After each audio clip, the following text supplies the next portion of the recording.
Minnesota and Wisconsin. He joined the faculty at the University of Wisconsin in the Department of Pediatrics, Human Oncology, and Genetics. He became head of the division in 1990. His research has emphasized the translation of laboratory innovations into clinical progress. His laboratory has pursued the biology of graft versus leukemia reactions, activation of anti-tumor immune destruction with interleukin-2, and the use of tumor-reactive monoclonal antibodies to facilitate tumor killings by leukocytes. He has published many scientific articles and chapters. Dr. Sondel is going to talk to us about antibody-based immunotherapies. Dr. Sondel. Well, thanks very much, Pat, and thanks very much to all of you for your attention and being here and for the questions that you're asking. I have no disclosures to claim. This is a picture of where I work, the University of Wisconsin in Madison. We're not that far from Chicago. This is our medical complex. And the topic of this whole session is cancer and neuroblastoma. And anytime the word cancer comes up, there's all sorts of issues that come to our minds that are listed here. And in a talk of 45 minutes, one can only focus on a particular area. And the area that Pat asked me to talk about was really an overview of immunotherapy, particularly as it applies to neuroblastoma. In hearing some of the questions that have come out in these 2 days, I know that many of you are here to learn about progress in neuroblastoma and what this wonderful organization is doing and how progress can be moved forward more quickly. And I think that this meeting is a terrific way to make that happen. I know all of you have been touched personally by cancer, by your children or grandchildren being diagnosed with neuroblastoma. And I know some of you are coming to this meeting hoping to learn something that might make a difference for your own child. I think that some of you will go away feeling that this meeting's been a terrific success because of all the information that's shared. But I think at times some of you, particularly those looking for specific information to help you make decisions about your child, might be a bit disappointed because the information we're providing is so broad in scope, it's hard to really make sense out of all of it. For example, yesterday morning, we learned from Professor Hongrettinger that an allotransplant, particularly a haploidentical bone marrow transplant, was the most effective and least toxic way for his team to be treating neuroblastoma. Yesterday afternoon, we learned from Dr. Yannick that an autologous bone marrow transplant was the safest way to treat neuroblastoma and that all children should get it. We learned this morning from Dr. Kushner that no children should get bone marrow transplants. Who do we trust? Which one's right? And the answer, of course, is all of them. Each one of them is right on the mark. Each one of them is telling you what they not only believe, but what they see from their own data. And the thing to remember is what they're telling you is predicated by what's happening to the particular patient at their center, either before, during, or after that transplant. And therefore, it's difficult for physicians outside of pediatric oncology, much less family members who don't have a medical background, to be able to really make sense out of all of this information. So from my personal perspective, the recommendation I'd give you when you go home is trust the doctors you've been working with at home. This field is a field that is really marked by cooperativity and by collaboration. And as an indicator of that, this is a curve that many of you have seen. It shows the improvement in childhood cancer treatment over many decades. I first began working in childhood cancer research in 1970. I was born in this year, 1950, when this graph was first made. And over these several decades, we've continued to see progress. I've been working as a clinician at the university since 1980.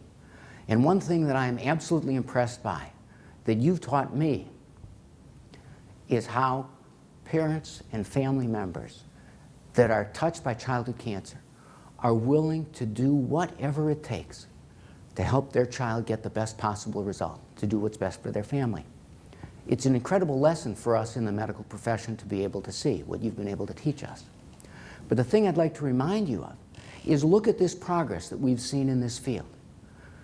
The reason that pediatric oncology has progressed so quickly is because of this spirit of collaboration, of doctors from around the world saying, let's not worry about which hospital has the highest ranking, but rather let's put our data together and put our heads together and come up with approaches that can work not only at my hospital, but at every other hospital that we're working together with. So the children don't have to travel to Timbuktu, but can get the best possible therapy close to home where the rest of their family are, in order to really be able to provide the best. And I think the COG and this philosophy has really been able to prove that this approach works. Now, along with that, I'd like to emphasize that this approach really is working because people are putting their ideas together and enabling them to share in data in order to move things forward. So what I'd like to do now is not reflect as much on the past, but more talk about where we've come with the concept of immunotherapy, where we're going with the future, to be able to provide some hope that this collaborative spirit that exists in pediatric oncology, that allows any physician anywhere in the country that's taking care of a child with cancer to call or email any other physician that happens to be an expert in that disease, whether it's Dr. Yannick or Dr. Kushner or me or any one of us, and expect that we're going to drop what we're doing and pick up the phone or answer the email and help out. This is an attitude that doesn't exist in most other medical disciplines, and I think that as well is why this field is progressing quickly. So I'd like to leave you with some hope that this continued progress will continue on so that we'll keep on moving forward. So why is it in 2013 that some individuals still die of cancer? Well, it's because even though with modern therapy most children can achieve remission by the combination of surgery, radiation therapy, chemotherapy, at the end of that, for still too many children, there's still a small amount of cancer that's left behind. Cancer that we might not even see. But it's that little bit of cancer that we can't see that's going to come back and be resistant to other therapies. And so that's where this whole concept of targeted therapies, and one of them is the area of immunotherapy, comes in. So what is immunotherapy? It's the use of the immune system to try and make an attack against the cancer. Now, our immune system is that part of our body that's able to immunize you against polio, or protect you from recurrent pneumonia, or protect you from other infections. The immune system works through a complex process. You looked at this picture and it didn't take any of you but a fraction of a second to look at this and recognize it. You recognize it because of unique features in the picture, the context of it, memory that you have. In essence, the immune system works the same way. It's a very complex system that's able to recognize small molecules that differentiate features on cells or on organisms from one another. So our goal is to be able to use that capability of the immune system to recognize cancer. And then once the cancer's been recognized, to use that same immune system to mediate immune destruction. The same kind of immune destruction that could reject a kidney graft or could protect you from infection. Now, I had the opportunity in the late 1980s to work with the International Bone Marrow Transplant Registry and to look at how bone marrow transplants were actually curing individuals getting treated for leukemias. And we looked at over 2,000 transplants and asked, why were some patients doing better than others? These are data that actually Dr. Handgredinger showed. What we were able to identify is that those individuals that didn't have an immune reaction going on after the transplant had a far greater chance of relapse than those that did have some immune reaction. In this case, it was graft versus host reaction. This really showed us that it was the immune system, not the strong chemotherapy or the radiation therapy, that was allowing the bone marrow transplant to be successful and to cure the leukemia. And that philosophy is now moving into the way we think about bone marrow transplant today. But it also really got us thinking about the use of the immune cells as a way to treat cancer, even in the absence of bone marrow transplant. So what could we do to take a patient's own immune cells and have them attack their own cancer? In order to do that, it helps to have some perception of what the cancer is that you're hoping the immune system can recognize. Well, of course, we've got the cancer cells that have a whole lot of genetic modifications in them that make them look and behave differently than normal cells. But in addition, we've got the blood vessels and the stromal cells, the fibroblasts, other cells that keep the cancer functioning as a tumor, and any of these could be targeted by the immune system. So one component to the immune system that's been very important are the T cells. These cells are the most sophisticated part of the immune system because they've got a very complex receptor that's able to see very subtle differences between two molecules that might otherwise look identical. This is the approach that's been championed by work going on at the National Cancer Institute. Second approach is to use somewhat more primitive cells of the immune system, cells that we know as natural killer cells and neutrophils and macrophages. These cells aren't nearly as sophisticated as T cells, but they still can recognize the difference between normal and abnormal or unhappy cells and mediate reactions against them. Next is the component of the immune system that makes antibodies. And when we're thinking about cancer therapy, we're talking about monoclonal antibodies. These are antibodies that are made in the laboratory that can be identified to specifically recognize a molecule on cancer, for example, not on normal tissue. These are being used clinically. Next, we need to be aware of the fact that cancer itself is very suppressive to the immune system. Having cancer growing in any individual makes them susceptible to infection, and it blocks their immune system's ability to destroy the cancer. We need to somehow circumvent that. And lastly, there are ways to take cells out of the patient or out of a donor, expand them up, and be able to give them to the patient. All of these approaches are being used, and the one that I'll focus on today is that of monoclonal antibodies and how they're interfacing with the cells of the innate immune system, the natural killer cells and the neutrophils. So since monoclonal antibodies were first described in 1975, a variety of monoclonal antibodies have, over the last little more than a decade, made it into clinical practice. These are the 13 separate monoclonal antibodies that have all been approved by the FDA already for treatment of cancer. These monoclonal antibodies have now become a multi-billion-dollar industry. On the order of $15 billion a year is being spent to provide these monoclonal antibodies to patients with cancer.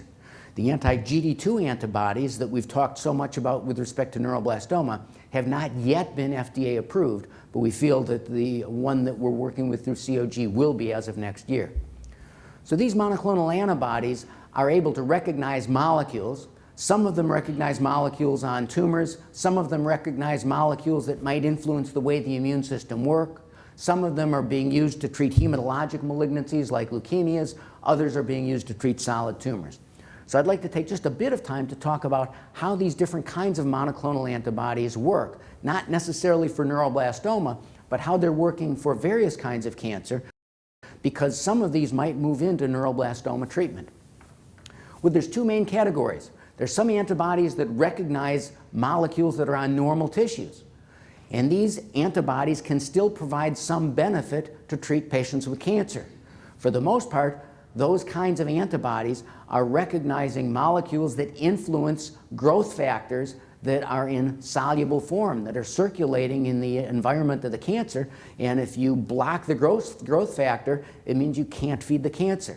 It's like turning off the gas pump to keep the car from going.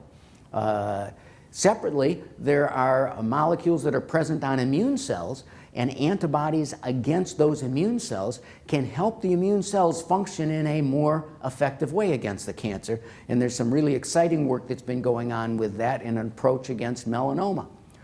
Separately, though, are the antibodies that can be targeting cancer cells, and they recognize something specific on the cancer that lets the antibody attack the cancer. So here's an example of an antibody that recognizes something on an immune cell, a T cell. These T cells, when they are being turned on to recognize a cancer molecule called an antigen, need to have two separate signals. One is the antigen itself that triggers one receptor on the T cell. The other is a co-stimulatory molecule that has to trigger this other molecule called B7. And when those two are triggered at the same time, the T cell is stimulated and it starts turning on and it starts doing what it needs to do. If it's a viral infection, it starts killing viral infected cells. But in order to prevent those T cells from causing destruction to your normal tissues, bad autoimmune disease, you need to figure out a way to turn those T cells off. So the immune system has generated this other molecule called CTLA4 that gets turned on once the T cell's been revved up a little bit. And as soon as that CTLA4 molecule, which is shown as this red molecule here, recognizes that same second signal, this T cell gets turned off, and that happens and it turns off the immune reaction and you don't get autoimmunity. Well, that's well and good unless you're trying to fight cancer. Cancer itself is part of our own tissue, even though it's abnormal. So in fact, if you want to turn on an immune response against cancer, it means you really want to turn on autoimmunity. And so by blocking that signal, you can let this T cell continue to function even when the CTLA-4 molecule has been turned on, and that way keep this T cell functioning so it doesn't get turned off. So there are a variety of distinct anti-tumor antibodies that can be used that recognize antigens that are on tumor cells, and how do they work. Some of these antibodies might bind to the receptors that recognize the growth factors. In other words, it's like blocking the gasoline tank in your car so that the gas can't get in. Other antibodies might bind to molecules on the cell surface of a cancer cell that actually say, kill me, and it transmits a direct signal to the cell telling it to commit suicide. Cells need to be able to do that. The most important activities, though, involve the antibody binding to the cancer and turning on actual immune reactions where components of the immune system can kill the cancer. That's what I'll focus on. In order for an antibody to recognize something on a tumor cell, the molecule has to be on the outside of the tumor cell. A lot of the molecules that are being studied for direction of drugs against cancer are molecules that influence signaling inside the cancer cell. Antibodies can't get to them. Antibodies are too big, and in order to get to the cancer cell, they have to see something on the outside of the cancer cell. But there are a variety of targets that have been recognized by antibodies that are being used. The ones that have been focused on in neuroblastoma are particularly this GD2. So there are a variety of different kinds of antibody constructs that have been created. This is what a monoclonal antibody looks like. It's got a variety of different components, and this end of it is what recognizes the antigen or the molecule on the cancer cell. It's been possible to genetically engineer this into a variety of different kinds of constructs that we really won't take much time to go through. You can put either molecules like drugs or molecules like IL-2 onto them, or one can take an antibody and take this binding part of the antibody and attach it to the transmission signals that activate T cells. We heard about this yesterday from Crystal as well as from some others. These chimeric receptors are being used to put into immune cells like T cells or natural killer cells to get them to be able to recognize a cancer like an antibody, but then kill it through the cell that's been transfected. So I'd like to get back to how the naked antibody might work. Naked antibody can bind to the cancer cell, and it can activate this molecule called complement that will poke holes into the tumor cells. That doesn't work very well with human complement. Alternatively, if the antibody sticks to the tumor cell, various white blood cells, like natural killer cells or neutrophils or macrophages, have receptors on them that can recognize the antibody, and that brings these cells together. It allows this cell to recognize the tumor cell and kill it. Each of these different numbers reflect different places in the laboratory where these interactions can be modified, all for the purpose of trying to have a better anti-tumor effect from these antibodies themselves. So getting back to neuroblastoma and focusing on it, clearly we need to do better specifically for high-risk neuroblastoma. We've seen this slide several times in the last 2 days.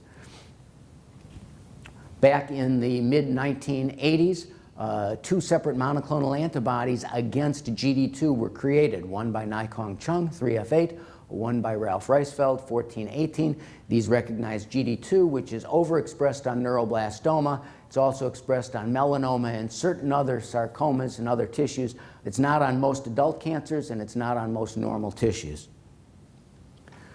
We had the good fortune to be working with Ralph starting as of 1987, and we had been working previously with interleukin-2. I began working with IL-2 back in 1978, and as of 1985, we had been giving IL-2 to a variety of patients, trying to turn on immune responses in those patients, and we weren't as happy with those results as we would have liked. Ralph Reisfeld was working with his anti-GD2 antibody that bounded the neuroblastoma, but even in his mouse models, it wasn't making as much of a difference as he would like. We thought that maybe we could try and combine these forces and get some better effects. So Jackie Hank from our laboratory began in the late 80s taking Ralph Reisfeld's antibody, at that time the one we were working with was the 14G2A, and asking if it could kill neuroblastoma cells in the laboratory using white blood cells from a healthy donor.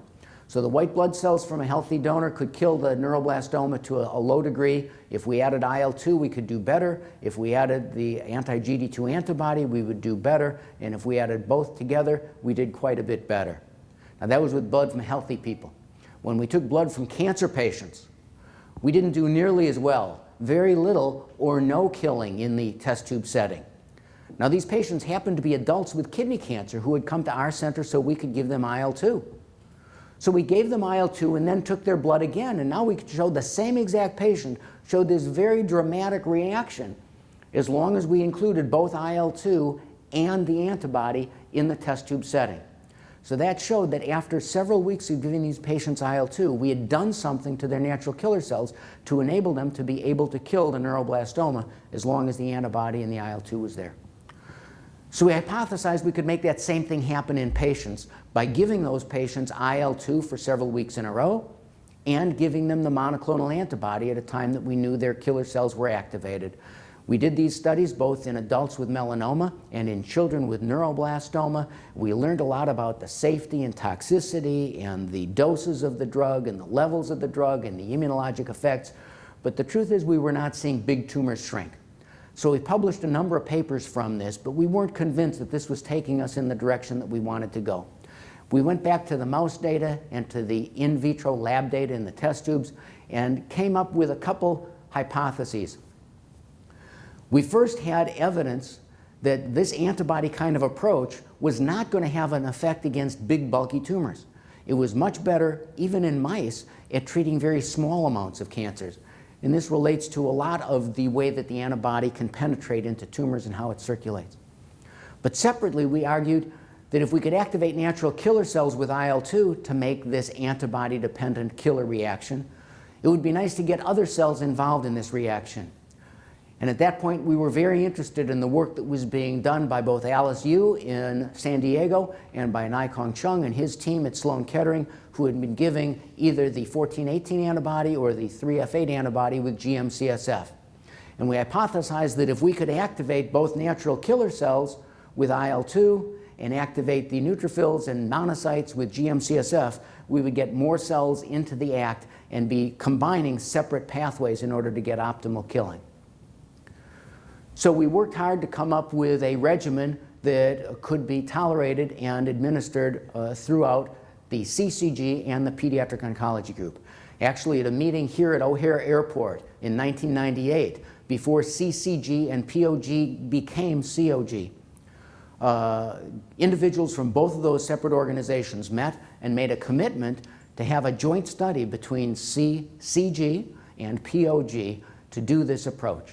And it took a while for us to come up with this regimen, but we tested this regimen first through the CCG and were able to show that this approach, where we gave the chimeric antibody in alternating cycles with GM-CSF and IL-2, could be tolerated with results that looked pretty good, but this was a small pilot study. The proof, at least in clinical trials, is going through a randomized study so that one can really completely compare one approach to another.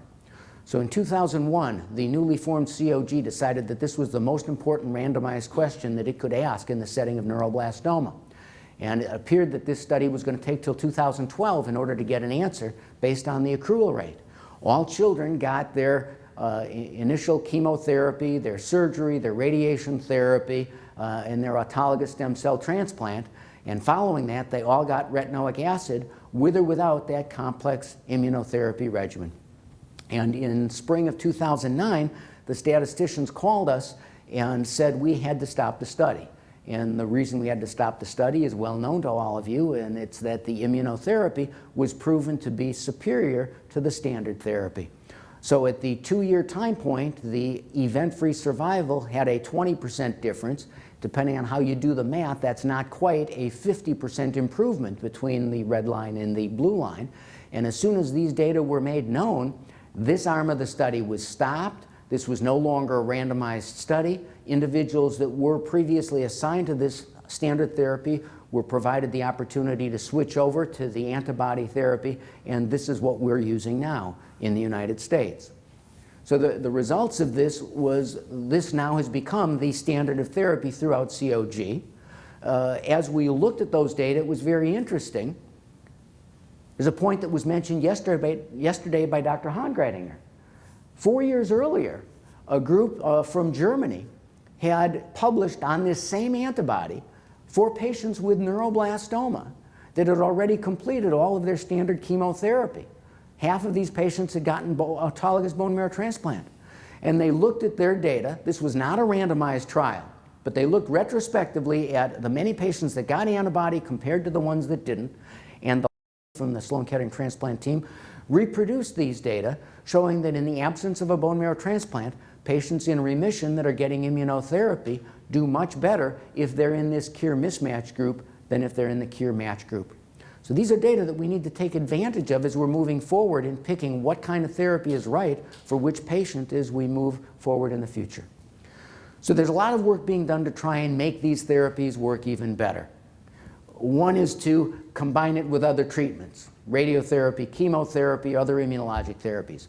Others are to look at the genes in the patient, to see the patient's genetic fingerprint, to predict which is the best kind of immunotherapy to use for a particular person. Another bit of work that we're doing in mice, it's not yet going on in patients, is we're injecting these molecules directly into the cancer as opposed to intravenously, and we're seeing far better responses with more T-cell results. And separately, there are additional changes that are being made to try and modify T-cells or natural killer cells like the chimeric antigen receptors to get a better effect. So in summary, with respect to monoclonal antibodies for all of pediatric cancer, there are several agents that are already being used with some degree of efficacy in adults and children. Some of these approaches are off the shelf, namely any hospital pharmacy can store them so that these approaches are available to anybody that's at a treatment center that is comfortable and has experience giving them. Some of these approaches, like the CAR T-cell approach, require highly sophisticated laboratory facilities and a team that's used to doing that. But even there's a goal underway to try and expand that chimeric antigen receptor approach to larger multi-institution studies. These different antibodies all work by different pathways, and one needs to know which pathway you want to try and have a beneficial effect from when you're giving this kind of therapy. These therapies, at least over the next decade, I think, are not going to substitute for our standard therapies. I think they will be adding to them in order to get greater cure rates.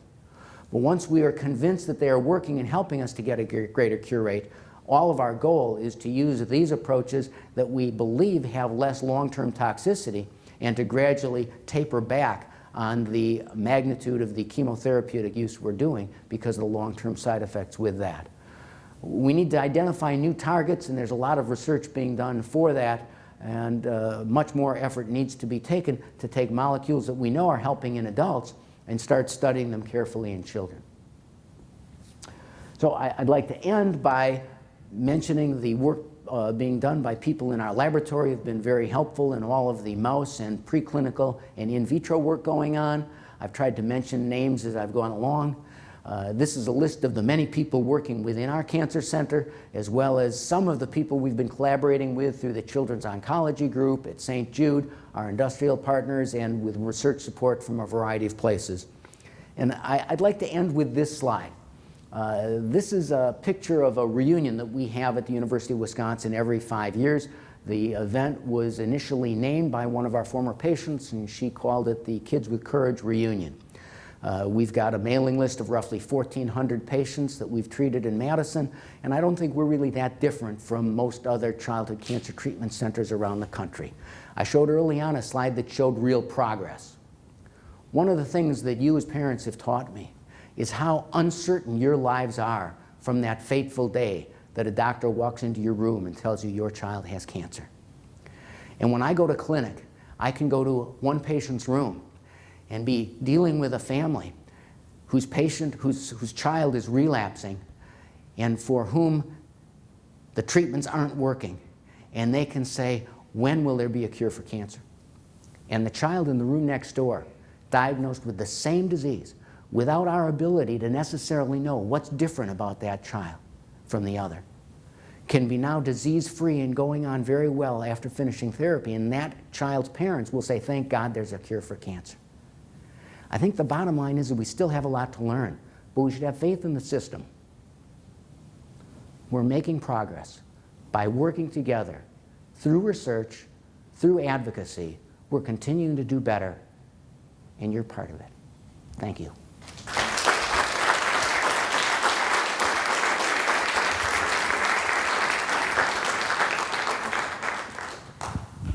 Does anybody have questions? No. Hi there, thank you, Hi. that was fantastic. I'm not sure you can answer my question, but you've said a couple of times about everybody working together for the cure of cancer. And midway through the immunotherapy discussion, you showed that IL-2 with CH1418 wasn't effective till you added GM-CSF. But in the CIAPIN protocol, they don't use GM-CSF, and they randomize IL-2.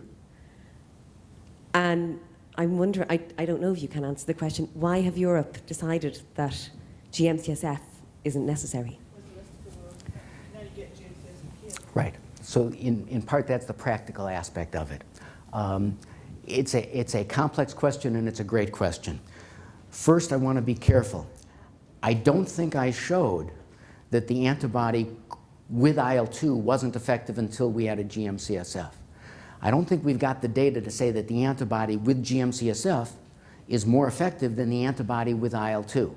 The data we've got is antibody with IL-2 and GM-CSF. That's what we tested, and we showed that that's better than no antibody without IL-2 without GM-CSF. So it was the whole package versus nothing. The reason we designed the study that way is, as you saw, we thought it was going to take us over 10 years to answer that question. And because the number of children with neuroblastoma is fortunately small, it was going to take 10 years to enter enough patients to get that question answered. And we worried if we didn't see a big enough effect from what we did, we might do a clinical study that showed that immunotherapy wasn't good enough. So we wanted to pick an immunotherapy where we thought we had all of the cards balanced in our court. And since we had strong preclinical data and some early pilot data saying that IL-2 could help and GM-CSF could help, and we could give them both safely, that's what we wanted to test. We've now shown that that's our standard. In theory, if you wanted to try and compare anything to it in order to see what you could do better, you'd want to use that treatment arm as your standard and compare it to whatever else you'd want to change. The problem is, even though GM-CSF is available in this country, it's not available in Europe. And so they didn't have a way of getting that for their study. And so because of that, they're not answering that question. But they did have enough confidence in the data that IL-2 makes a difference that they are giving IL-2, but they're giving it by a different regimen than we're giving it. They're giving it through one that clearly activates NK cells very well, and it's more tolerable. Whether it's better or worse, we can't really know because we're not doing the randomized trial for it, and it's not likely that such a randomized trial will be done. So unlike experiments that you do in a test tube or in mice where you can test 10 different groups in a few months and get a clear-cut answer, when you're doing a clinical trial, it takes a lot of time and a lot of effort. You can only answer certain questions, and you also need to have access to the reagents. The test that's being done in Europe is being done with the chimeric 1418 antibody, but in part because of pharmaceutical company and patent kind of issues, the antibody that's being used in Europe, although from the same gene clone as the antibody used in the United States, has been made in a separate cell line. Whether it's the same, better, or worse, probably they're going to be exactly the same, but it's another unknown. We can't quite answer that question. Anyone else have? When it comes to antibodies, is there any learning about more is better, like as far as how many cycles? Typically it's 5 cycles for the COG trial. Have they ever gone back and looked, because a lot of kids drop off because of pain or adverse effect, allergic reaction? Has there been any look at how much is the right amount or the best amount? There is work being done to try and get at that, but it's hard to get an absolutely clear answer. We can't really look at the question in mice because we can only give one course of the antibody in mice because the mice make an immune response against it and the tumor grows so quickly. Another issue is when we first started doing this, because we weren't sure how effective it was going to be, and because there was toxicity from it, we had to ask how many courses do we think would be safe and appropriate and would be acceptable by children and families to go through the hospitalization and the inpatient infusion, or even the toxicity if it's being done on an outpatient basis. I know that there's work that's been done from Sloan Kettering that does show that more cycles have helped for patients that have gotten the 3F8 antibody. I don't know, Brian, if you want to comment on that. There's some association with more courses. I think you pointed out, yes. So. Thanks. I had contacted St Jude and then subsequently spoke to ARAS before the meeting a few weeks ago, and the humanised 14-18 trials had all closed. Well, they're not recruiting, sorry. Do you know, have you got plans to open any more trials for that? So I know that St. Jude has a trial that is open now. It's the trial that involves the humanized mutated antibody together with chemotherapy. I know that the NANT does have a trial together with lenalidomide, and at this point the COG study is currently in data analysis, so we don't have a trial of it yet open, but we're in the process of discussing what's going to happen next. The NAMP one is CH14-18 with lenalidomide, not HUE. It's not the humanized, right, it's the chimeric antibody. And again, the issues pertain to what we've got access to. Anyone else have questions? That one's live, I think.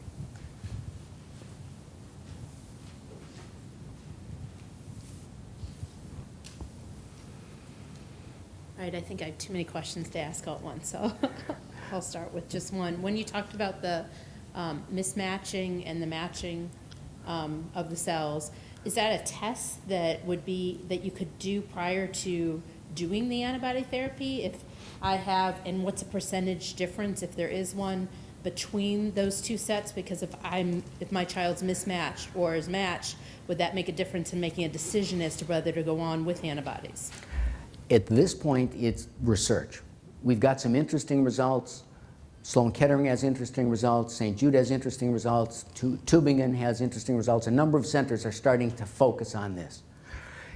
At this point, at least in the setting of neuroblastoma, nobody is quite at the point of saying, let's use this as an eligibility criteria to determine who's going to get antibody immunotherapy or not. Some centers are using it as an eligibility criteria to determine who the haploidentical donor should be. So in Dr. Hongredinger's team, when they're going to take a parent, they take the parent who has the best mismatch for cure to the patient. So that's already being done.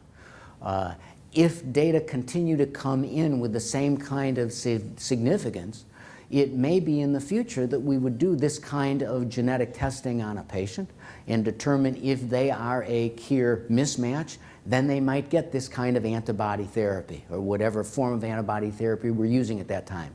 If they are a KIR match, and if our data says that a KIR match doesn't have as good a chance of responding to that antibody, then such a patient might get either some other kind of therapy, or there are some things we can do for somebody that is a match to block their KIR receptors. There's a separate monoclonal antibody that's being tested that paralyzes the KIR receptor. So for somebody that is a match, in theory, we could give that antibody to paralyze their KIR receptor and then give them anti-GD2 immunotherapy in order to get the effect. But we would still need to do that genetic testing to determine who's who. Is there a percentage at this point? You said there was some interesting research, but you didn't say necessarily like what the numbers are as far as like, you know, they were finding so far as the mismatch versus the match. I think the most comprehensive study of the role of that in the sense of neuroblastoma immunotherapy is very nice work that came out of Kathy Schu's lab at Sloan Kettering. And in that setting, there was a clear statistically significant difference between those who had the KIR mismatch, who did better than those who were KIR matched. But it wasn't an all or nothing. Some people who were still KIR matched ended up doing okay. And some patients who were still KIR mismatched didn't do okay. So obviously there are other factors that add to it and influence the effect. Anyone else? Why is it so painful? Why is the immunotherapy so? Yes. the GD2 molecule that's very highly expressed on neuroblastoma. There's a whole lot of it on neuroblastoma cells. And so when you give a patient the antibody circulates everywhere in the patient, and wherever it sees the neuroblastoma, it sticks to it well. But only a tiny fraction of the antibody actually sticks to the tumor. Most of the antibody continues to circulate and gets broken down. Some of the antibody also binds to certain tissues that express a low amount of that GD2 molecule, and particularly peripheral nerves. For reasons we don't quite understand, it seems the peripheral nerves in the abdomen and in the lower extremities have more GD2 than the peripheral nerves higher up in the body. At least that's where most children and adults with melanoma who get this antibody complain of the pain. So the antibody binds to the nerves, particularly the pain fibers, and that's why children experience pain without experiencing as much difficulty in their ability to move or sense other things. It's the pain fibers that have the GD2. The current hypothesis is that it's not only the antibody binding to the nerve fibers, but it's the antibody activating complement, which is that molecule I talked about that can poke holes in certain cells. It's the complement that seems to be responsible for activating the nerves and causing the pain signals, although it's not the complement that's responsible for killing the neuroblastoma. And so that's the hypothesis behind the antibody that's being tested at St. Jude. Their antibody recognizes the GD2, it can kill the neuroblastoma cells, but it doesn't activate complement, and they've been able to show in a rodent model that they can give this antibody and actually get less pain in a rat with this antibody that has the inability to activate complement. And so the hope is that we'll see that benefit when it's tested clinically. Is that it? Thank you, Dr. Okay. Sondel. Thank you.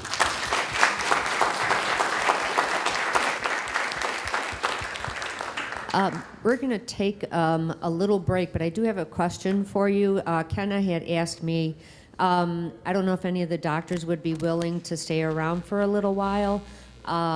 She was going to put a movie on for the kids at around 3 o'clock. Uh-oh, is that me or you? Oh, that one. She was going to put a movie on for the kids because we have the room till 5 o'clock. Would the doctors be willing to stay around and just kind of maybe mingle and answer questions, or do you want to go get your kids and relax for a little while? So, because the pool party doesn't start until about 6 o'clock, 6:30. Yeah, we're still doing that. Mm-hmm. Oh, okay, all right.